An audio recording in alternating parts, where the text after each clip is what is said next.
up, everybody, and welcome here into a very special broadcast of Wake Up Call with Dan Tortora, on-site on location at Pizza Man Pub. We are here on 50 Oswego Street in Baldwinsville, New York, and I'm very happy to have, fresh off of a very successful pro day, is none other than your guy right here, Cody Roscoe, on the defensive side of the ball, who was wreaking havoc for the last couple seasons here for Syracuse. And, of course, myself, Dan Tortora, Wake Up Call with Dan Tortora, every Monday through Friday from 9 a.m. to 11 a.m. Eastern Time is our typical broadcast. And like I said, we're here every month at Pizza Man. Cody, how you doing? Feeling great. Glad to be here at Pizza Man. Yeah, and it's your first time out in the Beeville world, right? Because you've been staying close to Syracuse. Yes, sir. Okay, fair enough. And we got some people in the car. We have El Romano, a national champion here. What are your thoughts about shaking the hands of a national champion who played for Pittsburgh? That was my first time. I don't think I ever shook a national champion's hand. Okay. I didn't mean to hurt your hand. So, Cody here with us. Cody, we got a lot of stuff to unpack and get into. I had the opportunity to be with you at Pro Day, and I'm very happy that they let us come in there and get to see you guys. Obviously, you were there, Josh Black, Kingsley Jonathan, McKinley Williams, plenty of D linemen, and of course Aaron Service on the offensive side of the ball on the O-line, and Abdul Adams. Looking back on it now, having a few days, what were your biggest takeaways from Pro Day personally? My biggest takeaway was that everything just happened so fast that you just got to trust in your preparation. So when you go into it, you just got to have it on your mind like, all right, I practiced for this for 3 months. So I just got to let it happen because it happened and it just went by like a blink and it was over with. So it was like, man, you just got to be ready to go as soon as you step in the building. How do you prep for it? You know, do you know kind of what the drills are going to be and the things that are going to be asked of you? Is there anything that surprises you during Pro Day? Like, how much do you know going into Pro Day? I feel like Pro Day is basically a test. What I always tell people, it's a test. You know what you're going to have. You know what drills you're going to have, the broad jump, the vertical, the bench, the shuttle. So it's like, just like a test, the teachers gives you the study guide. So it's like, that's what you're going to for the 3 months. You're just preparing for this test that you have on Pro Day. And when you get into Pro Day, what was the thing that you thought was maybe going to be your biggest challenge? Was the 40. You know, 40, okay. I was never just a fast guy or can just straight line speed. I always was a quick twitch person that can change direction really well. And so when you were doing different drills and whatnot, when did you start to get comfortable in Pro Day? Were you comfortable from the jump or did you hit a stride at a certain point? I think it started from the jump. I know that we were going to start off with bench, and I knew I was pretty strong at bench, and then I just felt surreal because like leading up to it, I was always nervous. Like, man, am I really prepared? And the day of, I was like, man, for these past 3 months, I've been going hard at this. Like, I put it and I've prepared, so it's nothing to be nervous about. That this is just about to be easy for me. You know, you go out there and you do it and you prep for this for so long, and you talk about the bench and what you're able to rep. You rep 33. I've had people tell me, including today, like, man, he's got to be like super proud of that. That was awesome. You said at the end of Pro Day, when we all got to talk to you, you said that you wanted more, and you were actually disappointed in your number because you had a 39 before that? 37. So bring me into that, how 33 to a lot of people was good, but you wanted more. Because in practice, I always was hitting high numbers, 36, 37. So it was like, when that 33 came, I was actually disappointed. I was like, man, I don't know what happened. And then when I talked to my coach, he was like, yeah, you actually did 36. They took 3 away. And I was like, what? I didn't even know that either. Why did they take 3 away?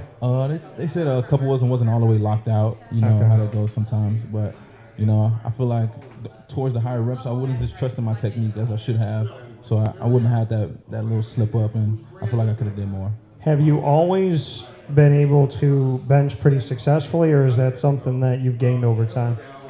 Yeah, for the most part, but I feel like when that adrenaline's pumping, I feel like you can do anything. So I feel like that was really played a role. Like, my adrenaline was going, and anytime I get on the bench, like, I was like, all right, this weight's got to move at a fast pace. Did you have, like, with the other guys, were you kind of having a playful kind of competition with the rest of the guys on the team for Syracuse on who was going to get it? I don't think so. Cause I feel like that day I was so in the zone, like I really wasn't paying attention to what everybody did until afterwards. Cause I was just so locked in. I feel like when I was on pro day, there was nobody there. Like it was nobody. It was just an empty field, just me going. Where does your brain go? Here with Cody Roscoe, NFL draft prospect for 2022 and Syracuse Orange alum on the defensive line here on Wake Up Call with Dan Tortora inside of Pizza Man. Where does your brain go on a day like that? I feel like you just have to zone in, and I feel like it was just I was there, but like my brain was just so dialed in. It's like all I seen was red. Like all I seen was like, all right, I'm about to kill this, and after I kill this, I'm gonna kill this, and after I kill this, I'm gonna kill this, and after it's done, the work is done. So for you, you just kind of locked in and had that focus. When, we got to see a bunch of your drills and different things that you guys got to do. When you're doing the cone drill, and coming around on that, how did you feel about, because obviously, like you can't like knock the cones, there's certain things you can't do. And so like they give you guys a couple reps to get out there and do that.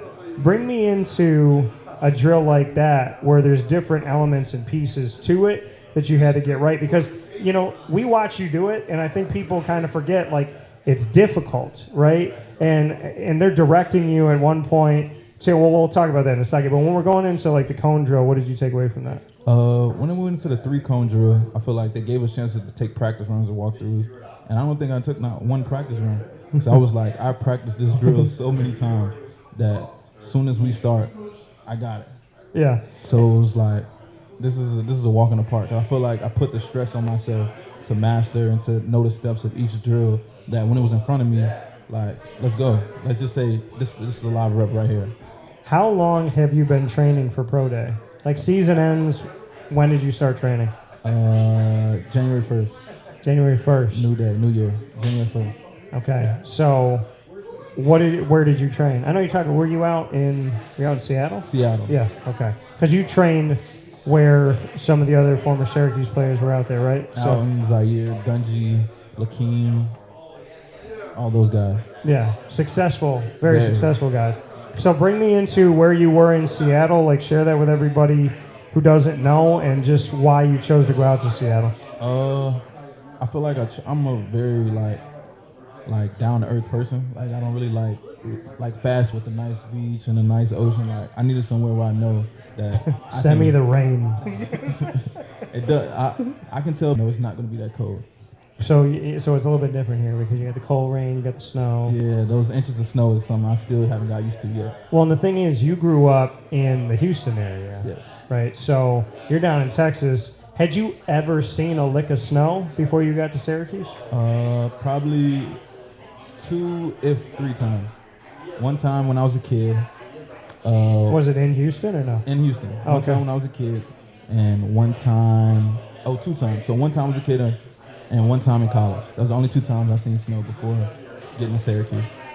So did you know about the snow at Syracuse when you were looking at going to another school? I think I committed to Syracuse in May, and everybody on Twitter was like, warning me about the snow. And I was like, it can't be that bad. It's just snow.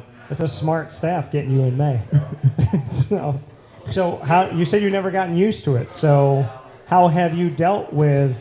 I call it Santa's armpit, but I'm so used to the snow that I feel like it. I don't know. I feel like it gives you grit, right? It makes you stronger. So you said you haven't gotten used to it though. So how do you handle the snow? Just layer up.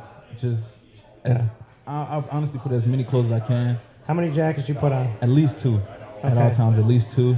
I'm really thankful for the dome. I don't know if it was possible to be done if we didn't play in a dome.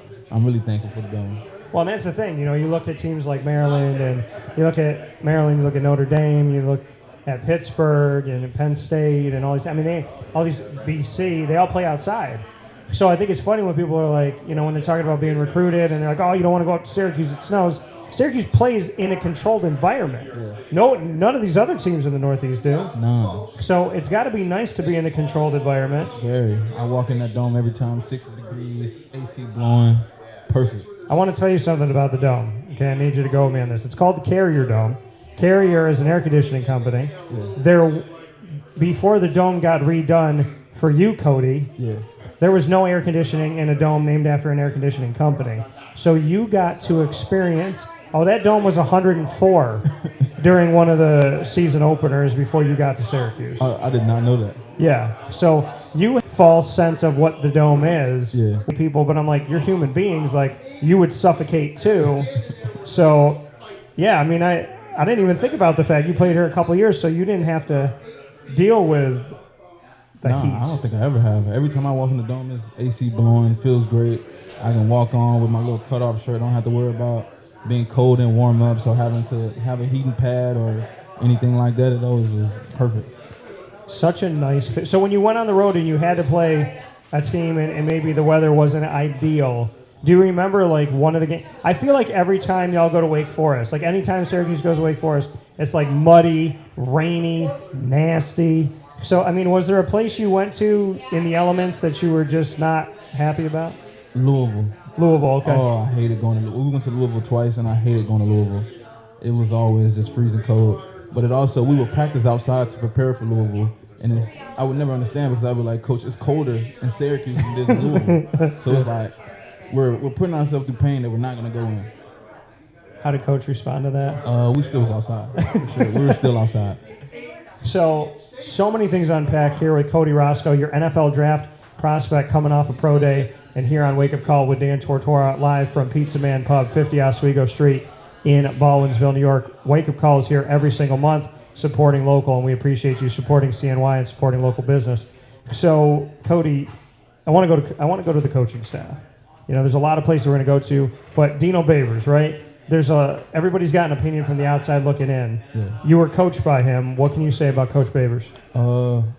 I think Coach Babers is a very genuine man. You know, I feel like some people kind of misunderstand him at some points in time, but I mean, I was forever thankful for him because he gave me an opportunity that not a lot of people gave me.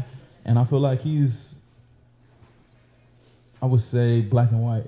I feel like some people don't understand him, but at the same time, you know what you're going to get out of him. And I feel like this year is the chance that he has to really do something that like a lot of people didn't see coming. Do you think this is make or break?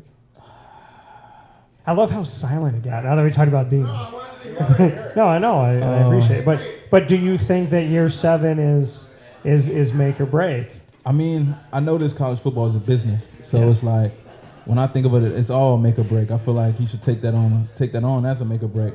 But I feel like, you know, if it's time to win at any time, it's now.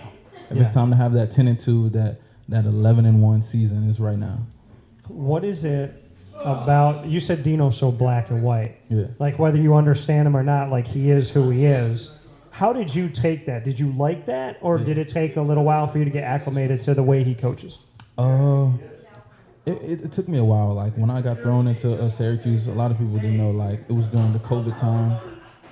You came in during all that, right? It was mayhem. It was just crazy. You know, it was during the time people were protesting and we weren't really playing. We were in practice a couple times in a fall camp. So it was like, I'm in my head like, man, what did I get myself into? But then I started seeing this all over the country. Yeah. But it was like, it took me a time. It took me a moment. Me and him had several sit-downs and talks. And we actually went on walks before. And I really understood him and I understood what he was trying to get. What were the walks like with Dino? Because it was always... that's when I found out he was real genuine. Like what people like perceive him as is like Coach Babers really is a genuine guy. Like he wants to see everybody succeed, but he knows he's in a spot where he can't make everybody happy.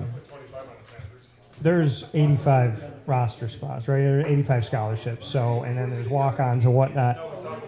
He obviously can't take a walk with everybody. Yeah. I mean, maybe he could, but you know, I would imagine he doesn't take a walk with all 85 scholarship players. Why do you think he walked with you?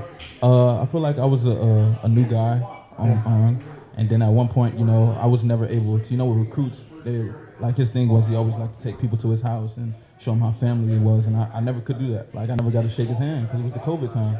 Yeah. So it was like I never really got to get to know who Coach Babers was.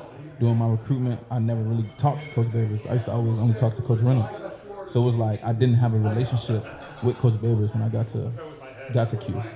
So you committed to Syracuse and came to Syracuse without having a relationship with Dino. Yeah. So obviously that relationship with Vincent Reynolds, the D-line coach, had to be very strong. Very. And I had trust in my old position coach at McNeese. That was he's with the Saskatchewans right now. So what is it with Rough Riders?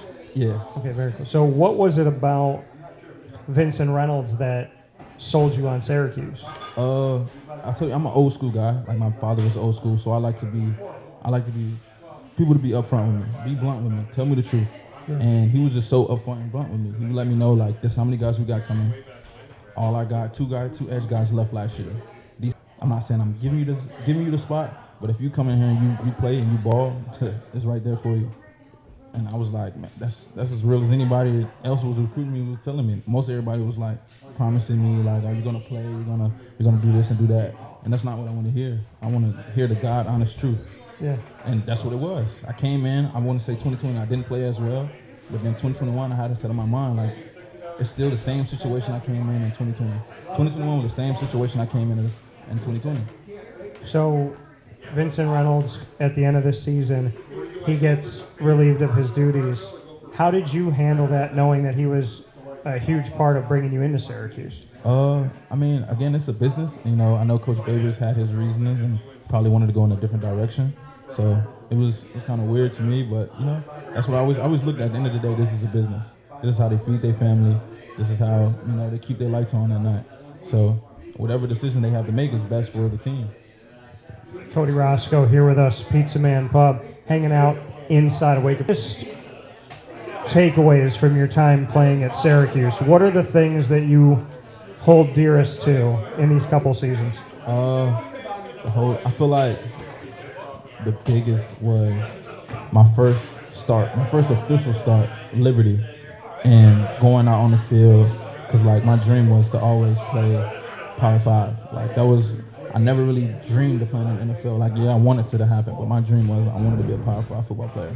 Yeah. And like, I always knew I had the talent. I knew I could do it, and just be on there and just be around all those fans. And that first game I started, and like I was on the field, and I feel like they got the ball first.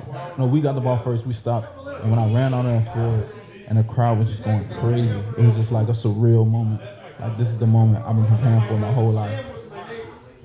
You always believed you were a Power 5 guy. What happened in the trial where you ended up at McNeese and you had to transfer in? Like you had to find a different route, and obviously when you're chasing your dreams, never are things 100% what we expect them to be or maybe want them to be. How did you get to Syracuse through McNeese? I feel like my parents always put in me that, and they always told me that you can never outgrow your surroundings. You know, that wherever you are, you have to find a way to get better and find a way to better who you are. As soon as you outgrow your surroundings, like a plant that outgrows its pot, it dies. Yeah. You know, so they always taught me that. So anywhere I was like, I'm gonna be the best I can be here. And as much as this place is gonna use me, I'm gonna use it to get better. And I feel like, not saying I used McNeese, but I got everything I could get out of McNeese to get to where I wanted to go. How did you end up at McNeese? When you said, like, I believe I'm a Power 5 player, how did you come out of high school and McNeese was the place to go to? So really it started off with high school. You know, I played middle linebacker my whole life. Going into junior year, my coach made the decision to, change me to defensive end, outside linebacker. I thought it was a very stupid decision, to be honest. I thought it was just stupid. I'm a 5'11", 220 defensive end, outside linebacker. Like, there's nobody in the country getting recruited like that. And I was like, that's crazy. But then my dad was like, you know, if you're gonna do something, you're gonna be the best at it. And it was like, if you wanna make it to college, sacks get you racks. Get to the quarterback, somebody's gonna find you. And I just took that upon, and I was like, you know what? Whoever I go against, I'm gonna be the best defensive player on the field. And then somebody's gonna find me. So junior year, I think I had 14 sacks. Senior year, I was like, you know what? I'm gonna take it to another level. I had 23 sacks, conference MVP, All-State. So I was like, I knew, like, all right, my dream's about to happen. Some Power 5 school is about to get me. And I had the offer from McNeese, like, halfway through the season. And crickets. At the end of the season, it was just crickets. Everybody was like, oh, I thought you look much bigger on film. Or we just wanted to go with a longer, lengthier person. Yeah. or we just wanted somebody more taller. So it was like, you know, Dad, I feel like my dad actually didn't want me to commit. He didn't want me to go to McNeese. But it was like, he wanted me to wait because I committed to McNeese, I want to say in December.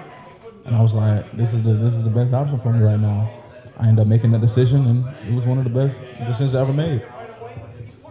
Why do you think they were crickets? Was it just like they were strictly just doing that height test and trying to say you don't fit the mold as opposed to actually seeing what you can do? I feel like at that age is when I really understood that all this is a business, you know, that they have to bring in recruits that they feel like is going to produce at the next level. And nobody just believes that a 5'11", 6 foot edge defensive end is going to produce at the next level. And I understood that, you know, it's a business. And that's how I looked at it.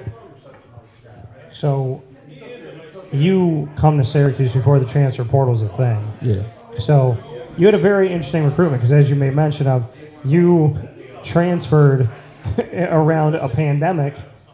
What was that like? Because obviously at the time you did it, it's the beginning, people don't know what's going on, and everything is really virtual and people are like locked up in their house. So how strange was that for you to try and find the right school? Like you said, you hadn't even met Dino, you didn't even shake his hand until like 3 months into being at Syracuse. So you don't get to meet the head coach, you don't get to shake Dino's hand, everything's virtual.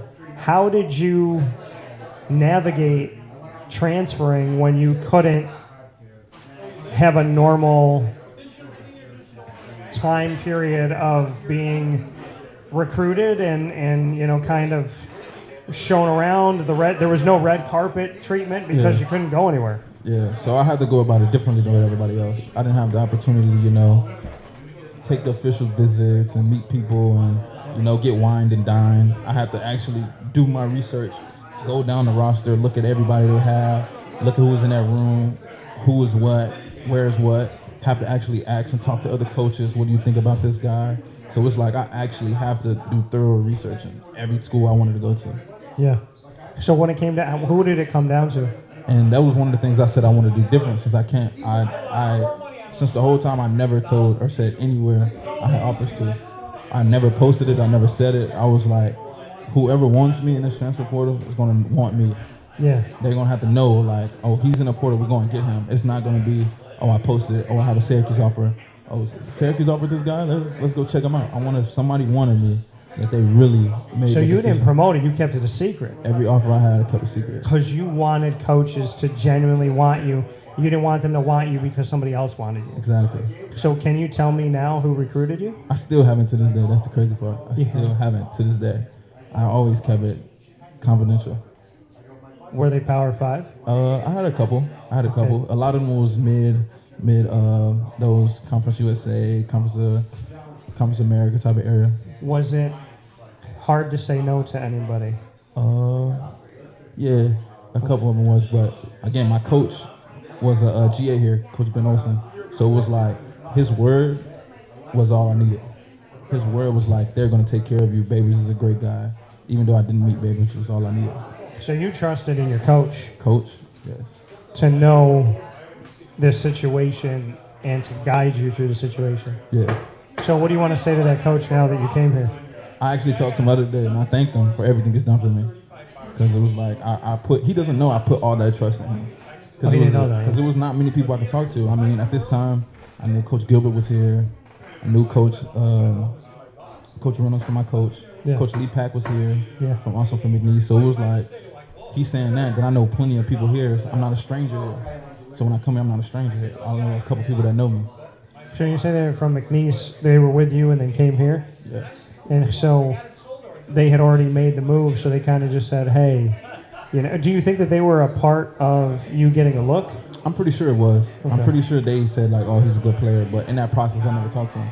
Like, people thought, because Coach Gilbert was my head coach, that I was talking to him the whole recruitment process. Yeah. Never spoke a word to him until I got here. Nothing to Sterling Gilbert. I haven't. Since when Coach Gilbert left in beginning of January, Yeah. I didn't talk to him until my first day on campus at Syracuse in July. So he wasn't a part. So if he was a part of your recruitment, you didn't know. Didn't know at all. Do you know now? Coach Baber said that Coach Gilbert talked really highly of me.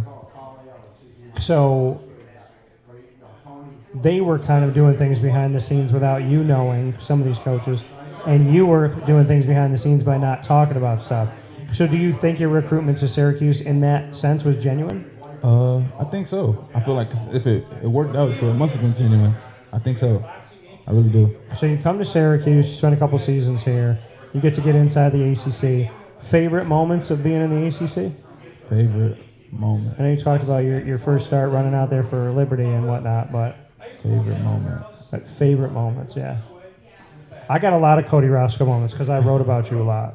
Because I was like, man, I'm looking at the thing and I'm going, how many sacks this man got? And then I looked at like the season before and I'm like, it was like we were talking about it off the other. You had 5 in 4 games this season, and I think you had like 4.5 or something the year before. So you had already beaten it a few games into the season, and I was like, damn, this man's about to go off. So I would say Georgia Tech.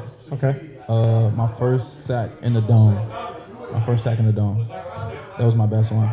Because honestly, I didn't get a sack outside the dome until, I don't know if anybody, I didn't get a sack outside the dome until NC State last year. 2021. Yeah. That was my first sack outside the dome. Every sack I've had here was in the dome. why do you think that is? Just being, because fans weren't. That was just, I feel like when I'm in the dome, it's just go time. I feel like, I don't know. But that was NC State, out of the whole, since I've been here, was the only sack I had outside the dome. When you got that, did you feel like it was a monkey off your back? Yeah, because I was just like, went into Virginia Tech, I got to break this. Went into, who else was away game? Florida State. I was like, all right, I got to break this. And I always got close, and I was like, man, I just can't get a sack outside the dome. So when I finally got to the dude at NC State, I was like, all right, at least I did it. I can say I got a sack somewhere else. Speaking here with Cody Roscoe, NFL Draft Prospect 2022 here on Wake Up Call with Dan Tortora inside of Pizza Man Pub. We're here every single month on 50 Oswego Street, supporting local in Baldwinsville, New York. We appreciate you coming out here as well. So, you, this season as a team, I can understand that there was probably a lot of frustration because you guys were right there. And the first 3 games of the ACC were each decided by 3 points. None of them, and just going through having to endure a loss, and especially in Florida State where Syracuse has never won. So how do you look back at those? Like if a GM from the NFL or scout or somebody says to you, like, you guys were right there, what was the separation? Do you know what it was?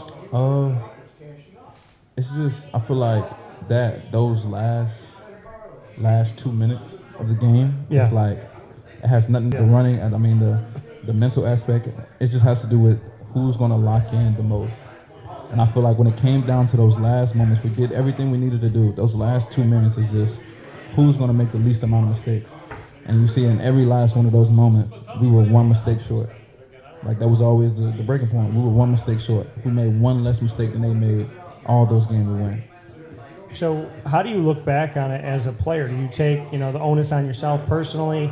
Like, how does this team come out of the 2021 season saying easily could have been 8-4, could have been 9-3? Like, how did you guys, what was the message at the end of the year from Dino, and like, how did you find closure, or did you find closure? With myself, I put a lot of things on myself. I know a lot of games I could have did something differently, could have caused a different ending of the game. Because I know when we lost to Florida State, on that last drive, I did like a stupid move I shouldn't have did. And I know what I should have did a different move on beating the edge, the right tackle. That if I would have sacked him, he never would have got to the next play of when he hit the sideline and went down the sideline and put them in position to kick that field goal. Or on the Wake Forest, I tried to do a speed to power on the touchdown they had for the game-winning touchdown. Yeah. And I know I should have just beat him with speed because I was beating that guard with speed the whole game, but I should have just beat him. And then, so it's like you can go crazy or insane of different think of scenarios you should have did differently to put you in a position. So it's like, it happened for a reason. It did happen. We just didn't lock in as a team.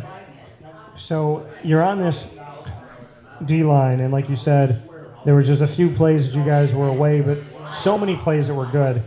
Who do you consider like Papa Bear of the D-line? Like, who was truly, who to you was the ringleader of the D line this season? You know what's crazy? I feel like it was no ringleader. We all were equal. We felt like we all were equal.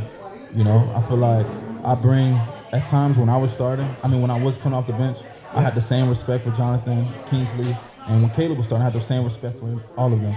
You know, when I go out there, I want to see all of them succeed. But when I'm sitting on the sideline, I know in my head that when I get in, if I'm in for 20 plays, it's going to be 20 plays for hell, whoever has to block me.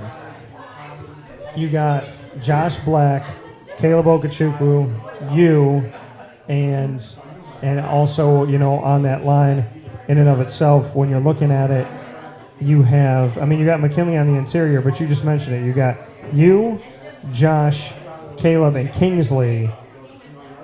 There's only 3 guys down in this 3-3-5, but 4 defensive ends that, in my opinion, could all be starters. How'd you all handle that? I can imagine in practice it got heated because I look at what like Caleb did this year and I'm like, okay, he deserved to be a starter, and you know, he did some things in these moments. You obviously worked your way up and you proved that you should be out there. Josh was a guy who had consistently shown that he should be out there, and then you look at Kingsley, and Kingsley worked his way up too. So how did you handle that in practice, because there wasn't a bad option at DN? Yeah, I feel like it played a part of where the hot hand, you know, we're having so many guys, the hot hand's gonna go. Whoever's hot, that's who has to play.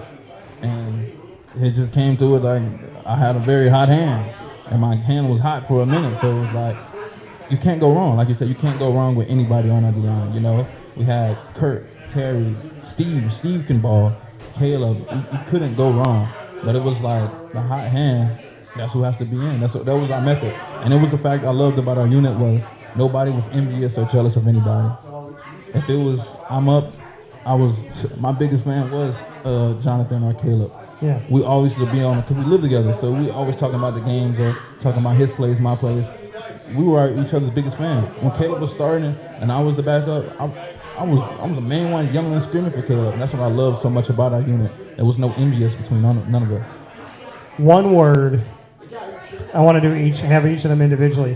One word to describe Kingsley, one to describe Josh, one to describe as well. So Kingsley, one for Josh Black, and then one word to describe Caleb.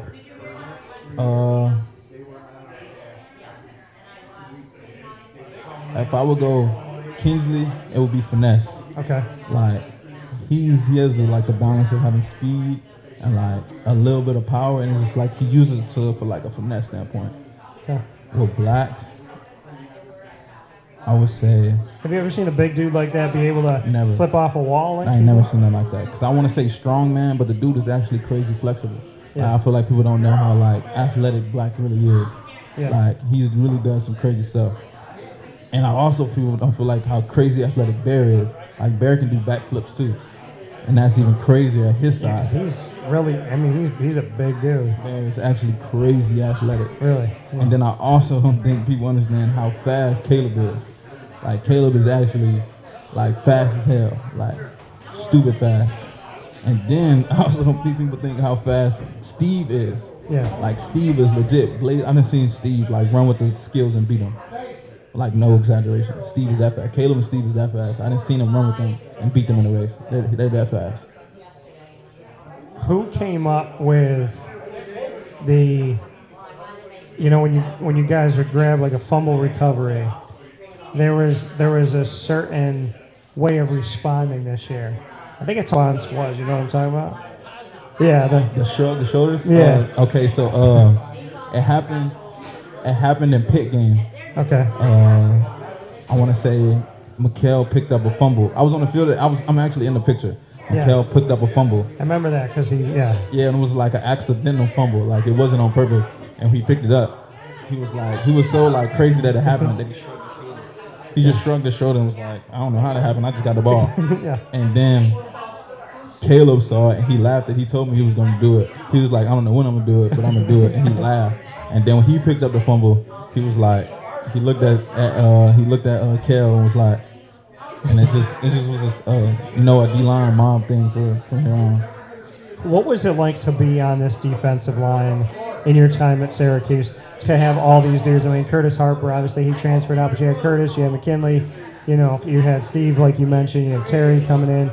We mentioned Kingsley and Caleb and Josh. Like, to be a part of this line and for this to be the way that you end your collegiate football career, what has that been like to have the atmosphere? Like, what's it like to be in this room? Honestly, I wouldn't have it any other way. You know, I was extremely upset when we lost the Pitt. But it was like I was around a group of guys. Like, it's hard to be around a group of guys that's really want to get better and want to win. Yeah. You know, and I felt like everybody on that D-line and everybody on that defense came in ready to work. Like, we really used to go to work at practice. And it was like, it's like at McNeese, I'm not saying like it was different, but it was just hard finding people that really want to do this. A lot of people just say they want to do it, but it's like a lot to go into playing college football. And it's just being around a lot of people that just want to come to work, want to get better, want to win, and want to just be a dominant D-line.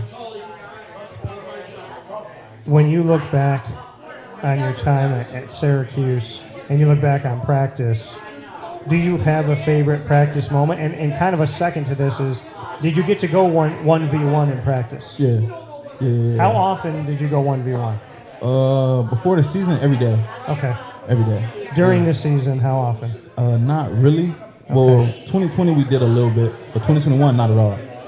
So, do you think the team would have been better if you practiced 1v1? I don't know, because I liked our practice this year, like how we practiced, because it was more straight focused to what we're going to get. Okay. You know, we were straight 12 personnel, 11 personnel, third down situation, red zone. It was always straight to the point, like, this is what's going to prepare us for this game. And like, why do you think that was? Is that like Tony White's structure? I think it has to go with Coach White and Coach Babers working together. Yeah. You know, it was a solid structure. I liked the way it was. But I feel like my favorite practice moment was when... Did you hit somebody too hard? Did I hit somebody too hard? I don't think so. I think me and Rhino had some pretty heavy contacts before. You and Rhino? Me and Rhino had some pretty... Is there anybody that you think wants it more than Rhino? Me. Yeah? Because Chris Elmore, it's funny because he's always smiling. He's a true character, yeah. And I've known him since like he came in, and his family. Shout out to Clinton as well. But like Rhino, he's just like he's a character, but he'll do anything. D-line, O-line, fullback, tight end. He doesn't care. And that's the type of player you want on your team. That's willing to sacrifice. That's willing to play whatever you need to play. When you at the beginning of the season, like right after we interviewed him, we found out he wasn't going to be out there. How hard was that for you guys, knowing that like he's not just a dog on the field? Like I would imagine he's one of those like guys that can ignite you. But you gotta understand, like, yeah, that happened, but Rhino was still with the team. He showed up to every practice, every meeting, everything. He still went to treatment. He was there at all moments. He was like, if he didn't travel with us. Best offensive lineman on Syracuse's team while you were here? Burge is a solid O-lineman. Burge? No, I'll take that back. Burge is good. I'll take that back. Burge is a great O-lineman. I feel like he should have been like at least first team or second team all conference. Burge is like that. Okay. But I want to say the one that gave me the most trouble has to be Bleish. Chris Bleish, yeah. Bleish is really good. What is it about him? So when Bleish was ineligible 2020, Bleish used to be on scout team. Yeah. And you got a guy on scout team coming from the Gators. And it was to be like, every time we go on scout team, I used to be like, man, y'all better have y'all head on right because Bleish is in there. Because Bleish really used to practice hard. And I was like, y'all better have it together when Bleish coming. Because he realized if Bleish pull and you playing around, he'll give it to you. And Bleish was a real deal. So, but you think Burge, like he had to step in right off the jump and, playing like right tackle, left tackle, kind of going back and forth with service, moving wherever he needed to go. Why is Matt Bergeron so good, so young? Because he still has a good amount of time. I feel like it has to be with his technique and his competitive edge. Burge doesn't want to lose. Burge just had his competitive edge where he just wants to win and always just wants to be better. So I feel like that's really what it is. Sometimes it's not as much as about like how skilled a person is. Is it if you had that dog in you? Burge really has that dog in him. How would you describe the dog in you? I don't know. It's just different. Like I feel like it's just I want to win. Like if I can beat you 1,000 times in a row, I'll do it. Like If you beat somebody 999 times and then they beat you the 1,000th, I want to go again. Okay. Like I just want to. I want to win. Like I just had this competitive edge to win. Who's the quarterback you wanted to sack that you didn't get to sack yet? I'm gonna say yet because NFL coming up. So, is there a guy in the ACC that you didn't get to sack that you wanna? And you know what? You know I cover the Jaguars. You know I'm a Jaguar hopeful, but do you want to get after Trevor Lawrence? I wouldn't mind Trevor Lawrence, but I want Kenny Pickett. You want Kenny Pickett? I want Kenny Pickett so bad. Why Kenny Pickett? The thing about Kenny Pickett, if you get close to him, he'll real life chuckle and was like, yeah, you got to be quicker than that. Or he'll real like. So he talks to you. Kenny Pickett will talk to you, and he will be like, not close enough. Like he'll really let you know, like, nah, you're not there yet. I'm gonna tell you something about being a quarterback. If I was, the last person I'd be trying to beef with is a defensive lineman, especially you guys. And it was times like I would be right there so close, and he'll just peek like that. He'll just peek on the side of his eye and see me. He'll just take off, and like he'll slide or be like, "I saw you." Like he'll let you know that he saw you, and that like it was crazy. Like some of the times in the game, because like I would say he have eyes in the back of his head. Yeah. He has such a great pocket presence, like he can feel where the pressure is coming from and get out of there. Once you burst through and you get beyond the offensive line, bring me into what you think are the best pieces of your technique or your game that once you're into the open field and it's either you or the quarterback that's going to make a move, what about your game do you trust the most? Like what should an NFL scout see? I'm going after the ball, and that I feel like because of my height, I have a low center of gravity. So I feel like I can change directions really well because I'm so low to the ground. But it's just like when you see that quarterback, your eyes just get big. It's just like a lion that sees his prey and it's just right in front of him. And you're just like, oh yeah, you're mine now. Like it's just right there. What do you think are the best pieces of your game, and what are the places that you want to work on the most? The best pieces, I would say the best pieces is my leverage. My leverage is really good and my get off. So I wouldn't feel like I'm the fastest. Okay. But if you move that ball, I don't think anybody will move it before me. I feel like if we go off the ball and you move that ball, I can beat anybody off the line. You believe that? I can honestly believe that. And the confidence that you have comes from where?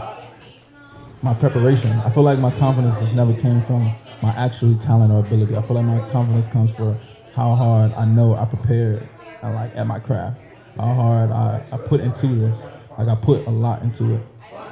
Cody Roscoe here with us. Wake Up Call with Dan Tortora on site at Pizza Man on 50 Oswego Street in Baldwinsville, New York. Wake Up Call live with you every Monday through Friday from 9 a.m. to 11 a.m. Eastern Time on mixlr.com, facebook.com, and youtube.com, all / Wake Up Call DT.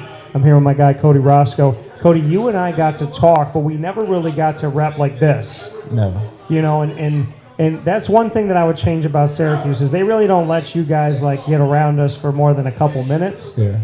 So to be able to do something like this, now that you have the floor, NFL scouts, 32 teams, there's a bunch of leagues out there. There's the NFL, there's the XFL, there's the CFL, there's everything, the USFL now.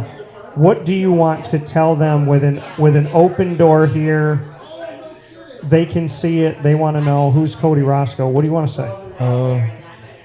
It's not even what I'm gonna tell them. It's more so what I'm talking to myself. Because I feel like when people ask me or talk to me like, do you have a chip on your shoulder? Or are you going to prove people wrong? And like, I say that, but in reality, like all of it is like I'm gonna prove myself right. Like I really don't talk much, and I feel like a lot of it didn't have to do with the schools because I'm really not a talker. I like to sit back, and it's just like every time, all I'm doing is like, I don't care what people say, that I'm gonna prove myself right every time and every step of the way. So regardless of what happens in these next 3 months or whether I get drafted or not, I'm gonna prove myself right, that I believe that I'm one of the best pass rushers around, that I'm gonna show it to myself, and prove it to myself that I'm capable of doing whatever I want to do. You have some opportunities potentially. Do you want to share anything that you have? I have a workout with the Texans. I know that's coming up pretty soon, and I know from there it's just gonna whatever opportunity I get. When it comes down to a 53-man roster, when it comes down to just being a part of a team and making those cuts, why should an NFL team give you a shot over somebody who's had experience in the NFL, been on the practice squad? Why should they say, you know what, Cody, we're going to put you on here. We're going to give you a chance on this very short roster. Why you? I think the difference between me is that I'm going to bring it each and every day. Like, whether I lose, I'm going to bring it. Whether I win, I'm going to bring it. Whether indifferent, I don't care what it is, I'm going to bring it each and every day. Anytime somebody sees, they know, like, he's going to give his all each and every day, that he's going to perfect his craft each and every day, that I hold myself to a standard that no team, no coach, no person can ever hold me to. You know what I mean? And I feel like they're getting a player that's never been anybody's first option. You know? I've never been anybody's first option. I've always been second, third, or the last option. But anybody that has ever put their trust in me, I have been one of the best decisions they made. So what does that do for you that you've never been somebody's first option, but you've never disappointed? It just, I feel like it's like a resume. Like, anybody that gave me that chance, they got the most out of it. They knew that, like, all right, this was a smart choice for me. I'm glad I made this decision. And I feel like everywhere I've been, that always been a decision. Like, anybody that gave me that opportunity to show them that I can do this, they always was like, man, I'm glad we got him. We're going to do something because I know that you maybe asked some interesting questions when it comes to NFL scouts and interviews and whatnot. So we're going to end our video here on youtube.com and facebook.com, both /WakeUpCallDT. Join us over on Instagram. We're going to go live on Instagram at WakeUpCall_DT for what I call rapid fire. And I'm going to play NFL scout. I'm going to play NFL GM. And I'm just going to fire a bunch of random questions at you. And I want you to tell me the first thing you think. Okay. You ready for that? Yeah. So we'll take a break here from Pizza Man. We'll be back momentarily on Instagram. Cody Roscoe, coming from Syracuse, and McNeese out of Houston, Texas, and looking for that opportunity inside the NFL. I'm not saying this because I've been around him and got to see him play. I'm saying this because he was a guy whose name he made himself. He fought with himself to be better than himself every day. And from somebody that does that I tell people all the time, I go, I look at when they're like, oh, what about this person? You competing with that? I go, I compete with Dan Tortora. I got to beat Dan from, if today is Monday, so I got to beat Dan from Sunday. I got to beat Dan from 2 years ago. So I love that about you, Cody. And you and I got to talk a little bit. This is the most we've gotten to talk. But hopefully you can appreciate and see the fact that, you know, after 18 plus years of broadcasting and watching sports all my life and watching football, I'm moved by the fact that you've set yourself up to be a D lineman or a linebacker. You put yourself in a position to really call your own name and give yourself an opportunity.